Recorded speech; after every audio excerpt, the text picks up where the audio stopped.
My drug use, my alcohol use just started snowballing at that point. It got to the point where I lost my car. When I lost my car, I lost my job. When I lost my job, I lost my apartment.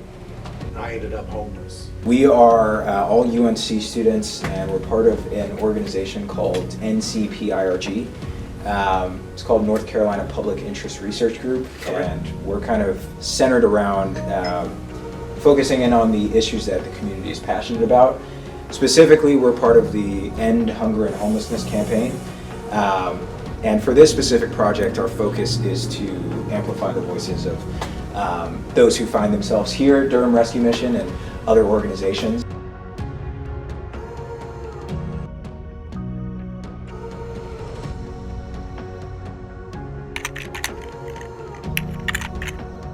It literally didn't matter which way I turned because I felt like my life didn't matter. It didn't amount to anything. I had failed, right? I had a full beard, 140 pounds soaking wet. I was that guy, if I was walking down the street, you'd have thought he was crazy and you'd have went to the other side. In a city full of people, nobody wanted anything to do with me. And I knew something had to change at that moment. Addiction is just that, it's bondage, it's slavery, Yeah, absolutely. Yeah. And so that's probably the biggest mistake I've made in my life. My family was mostly addicted to drugs and alcohol, and at my age, so I saw a lot and got involved with a lot growing up. Mom was addicted to drugs and alcohol, so I guess it sort of came natural to me to be introduced to it at an early age. So at the age of 15, I'll never forget it. My mom told me we were going to church, and I went to sleep because we went to church. Our home church was 50 minutes away from where we lived. Oh, wow.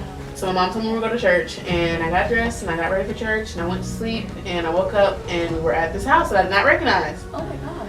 Yeah, so she turned around and she explained to me that that was my new foster home, and that she didn't want anything else to do with me.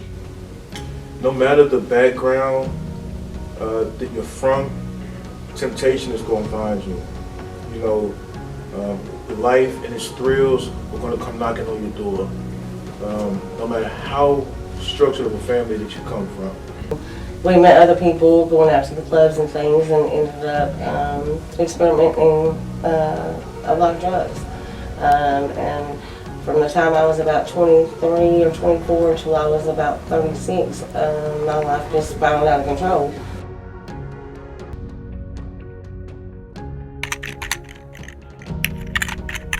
Being here at the mission did a lot for my confidence.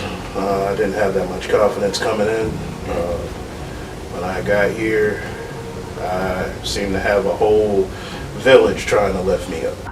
I don't look at the Durham Rescue Mission as a homeless shelter. I look at it as a place where you are rebuilding your life, you're reuniting families, you're bringing people to Christ. I mean, if you are truly there to change your life, it's a great place to be. I'm in control, and I am strong and beautiful, and I will get through this one day at a time. I would just say one of my clients came in and we were talking. She's also a single mom, and we've had like similar life experiences, so I could kind of see where she was like in her healing path. And we were closing our session out in prayer, and she just started crying because she felt so good, and she felt like she was heard, she felt like she was seen, and that for me was amazing.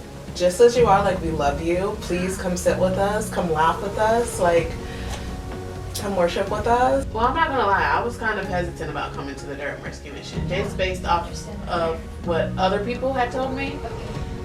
But when I got there, as soon as I got there and I walked through the doors, I felt a sense of peace. I'm not gonna lie, those first 30 days are the hardest. But once you get, it's what you make it. Those first 30 days, once you get through that, it's like a breeze. It doesn't even feel like I've been there a year.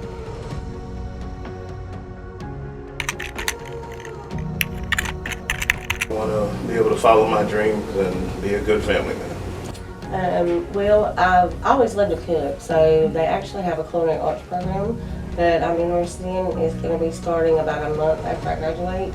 I'd like to finish my schooling. I want to teach English and history, most likely to high school. So I plan on attending Durham Tech in May. In the spring, and then transferring to a state college and finishing out my bachelor's. For a time there, I thought I'd like to stay at the mission in a payroll role, but no, I think that's where God's leading me, and that's my future plan. Well, I want to go back to school and get my CNA license, and then eventually my LPN license.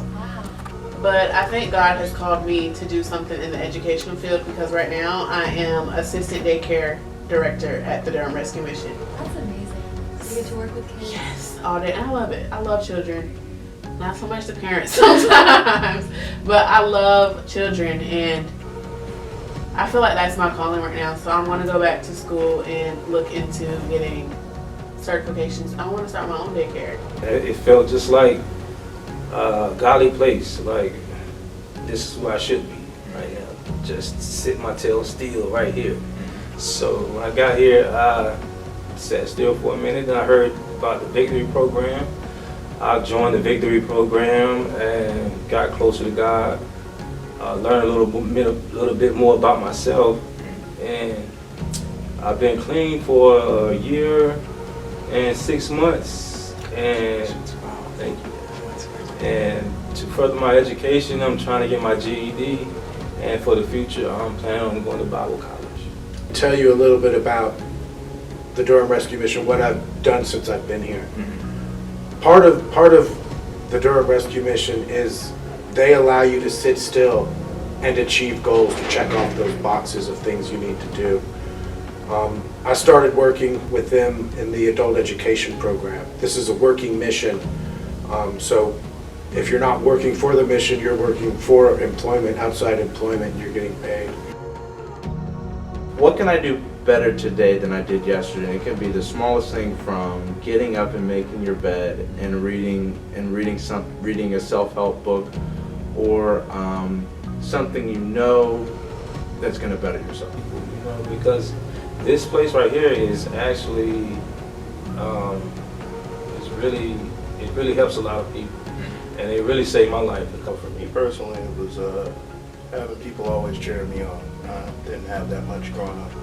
You know, after you're a certain age, mom and dad ain't enough. You know, Yeah. You need a little bit more cheering when you're, doubting yourself all the time. So when you have a lot of people cheering you on and pushing you forward whenever you try to stop, give you an extra push, that sticks with you. A lot of people I've met here, I consider my family. So even when they leave or when I leave, whatever path they go on, whatever path I go on, I'm always going to be there for them, just like they were for me. This place gave me a purpose. It showed me that people do care, that there are people who will give you the time of day. And I found a community of people who care.